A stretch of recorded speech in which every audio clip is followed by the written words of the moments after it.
So there's something to be said about the power of storytelling. It's unique to humans because it can motivate, inspire, seduce, and even cause anger. But today I want to talk about a little different part of storytelling, the importance of controlling one's narrative. Because in many ways, this can dictate the outcome for a community.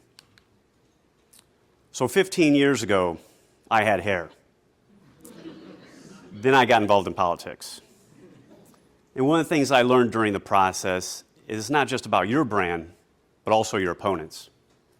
And 10 years ago, I ran for city council, and I got to learn firsthand what happens when someone else gets to tell your story.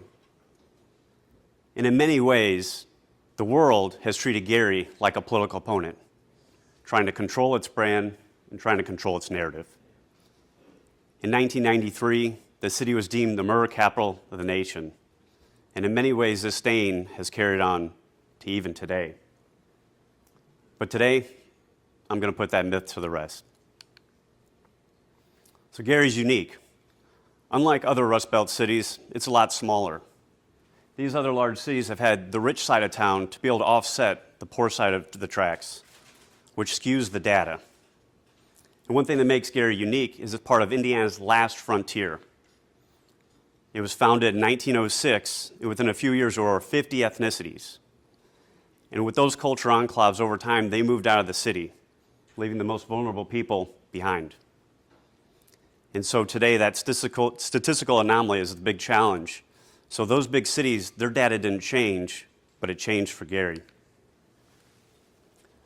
So storytelling was a part of my childhood growing up on the edge of Gary in the 90s, whether I was working in the yard with my dad, going hunting on the weekends, or spending time with my grandparents in Kentucky.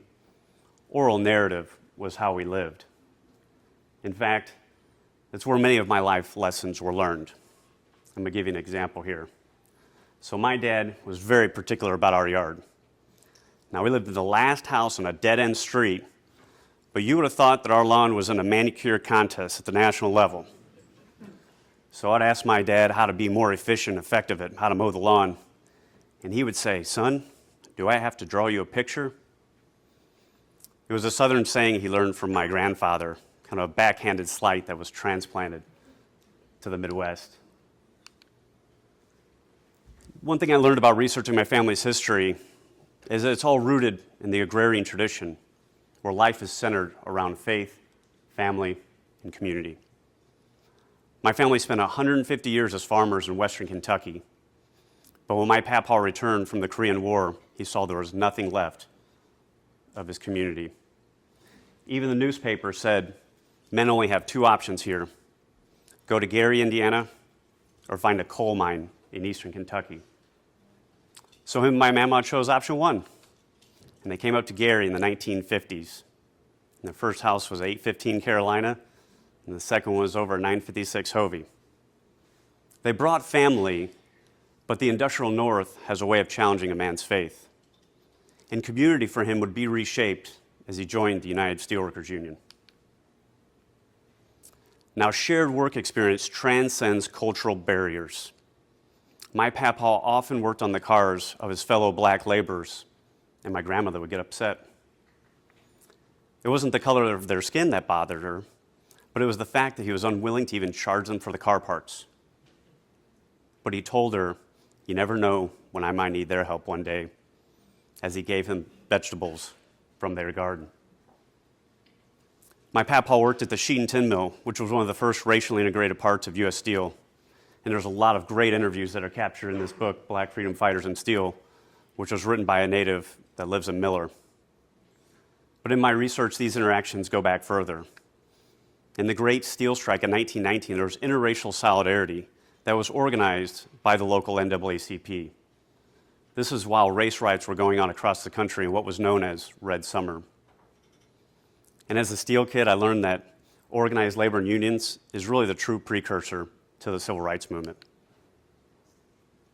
So my dad's loyalty to his union brothers was just as strong. And in '97, we helped a Hungarian steelworker buddy build a house in the Black Oak neighborhood. And every time my dad and I drove under I-65, he'd say, "Son, lock your door." because within blocks we would see drug dealers and prostitutes in broad daylight. Now, there were positive highlights as we passed the artesian spring and small farms. And years later, after my dad passed away from ALS, I'd still drive around the city and meet cool people like Joe Mays, better known as the Peanut Man.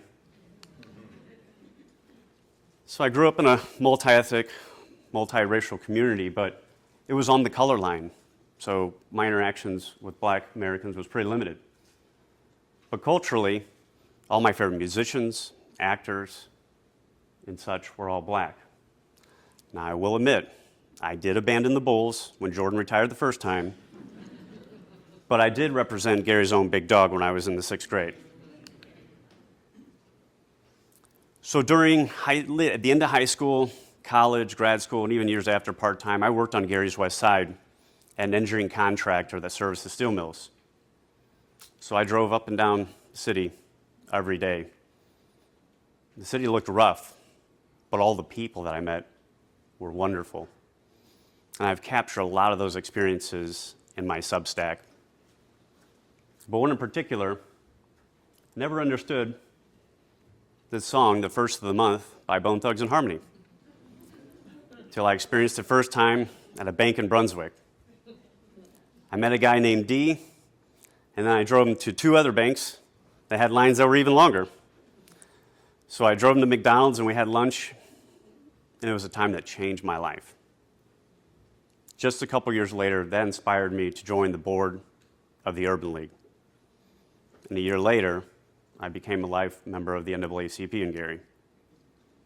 All while I was living in Valparaiso and had become the chairman of the Republican Party. There was something inside me that wasn't squaring, wasn't jiving. It's a gut feeling, and I couldn't square it.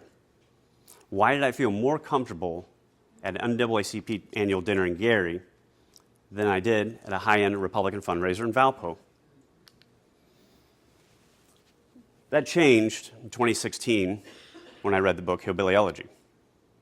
The author, J.D. Vance, now vice president, mentions on one page that his family, Appalachians, had great struggles assimilating into the North, and that they actually had culturally more in common with Southern Blacks. I highlighted it. What is this? And I started this deep dive on Southern migration in the 20th century. But I read all these books and did all this research, and only one, the Southern diaspora, really compared Southern Black and white migration. And what I come to learn is that these Southern Blacks, like my family, are also rooted in the agrarian tradition, as well as a Southern culture of honor. Now, like my family, Southern Blacks were storytellers, but they were much better at it. Let me explain why. There were a great number of whites that migrated to the North, far more than Blacks, but they were free to go wherever they wanted. And like my family, their oral traditions and narratives were lost to time because when they assimilated to the North, they became part of the vanilla culture of consumerism and materialism. Now, one outlier here is Kentuckian Bill Monroe, who lived in next-door Hammond. He is the founder of bluegrass music, which, as you may know, has its roots in African American blues. Now, Blacks were looking for economic opportunity as well, but they were also trying to flee racism, or so they thought. Some of them moved to other parts of the South, but a good majority, came to the industrial North. But they weren't allowed to participate in white institutions. And in Gary, they were forced to live in the patch. But it's there that Black storytelling would become much richer, get written down, and produce wonderful research and books related to the Great Migration and the Promised Land. But along came deindustrialization, white flight, disinvestment. In the 1980s, my dad was laid off by U.S. Steel during the mass consolidation. There was automation, outsourcing, everybody was hit. But my dad was one of the lucky ones. He was able to find another job next door to finishing mill. But many of Gary's Black residents wouldn't be as fortunate. In that decade, in the Chicagoland area, there was more Blacks exodus than anywhere in the nation. And for Gary, Black depopulation has continued up until last year. So at this point, Gary's completely lost its narrative. So that's why I've taken upon myself to write, speak, what have you, to share my stories, my lived experience, to demystify stereotypes. Practically whatever's negative, I'm against it. And I hope to put those stories on a more hardback cover in a future memoir titled Mill Rat. Now, I can't speak to what it's like growing up in Gary as a Black person, but what I can say is I believe that we are all part of the same belief in faith, family, and community. And earlier this year, I bought a house in Gary when I could have lived anywhere. But why? Well, Gary's population has stabilized, and it's on the rise. Gary has the best natural and man-made assets in the nation. Look at here. It has an international airport, three Class 3 railroads, 3 interstate highways, Indiana University, the top performing casino in the state, which used to be the worst. And it also has U.S. Steel, its original home, that is going to have $3 billion invested over the next few years. Now, I'd be remiss if I didn't talk about the Indiana Dunes National Park, which surrounds Miller. This juxtaposition of sand and steel is a gem that the world should see and experience. But the challenge of Gary today is the internet, where we allow people to profit off of nihilistic algorithms. I think it's unfair that people who don't live, work, play, or even visit the city get to tell its story and say things like Gary is the most miserable city in America. Now, Gary's got great publications in Capital B Gary, as well as the Gary Crusader, but it's going to take all of us pulling on the same end of the rope to change that narrative at a higher level. And a good example is Mayor Melton, who was recently on the Breakfast Club radio show in New York City, where he had a national audience. And there, he was also willing to hold folks accountable who speak ill of the city. And that's something that we all need to do as well. Now, I don't think Gary's ever going to become City of the Century or Magic City, but I do believe that we could call it Greater Gary, and it's a narrative we should all strive to promote. Now, it took Gary 50 years to reach the peak of the mountain and nearly another 50 to reach the bottom of the valley. It's 52 square miles. That's larger than San Francisco. So it's going to take time, patience, and consistent leadership from all of us. Our ancestors gave us the power of storytelling, and it's up to us to tell our stories in order to change the narrative of Gary going forward for the betterment of its citizens, the region, as well as our state and our nation. Because if we do that, we can make Gary the greatest comeback story that was ever told. Thank you.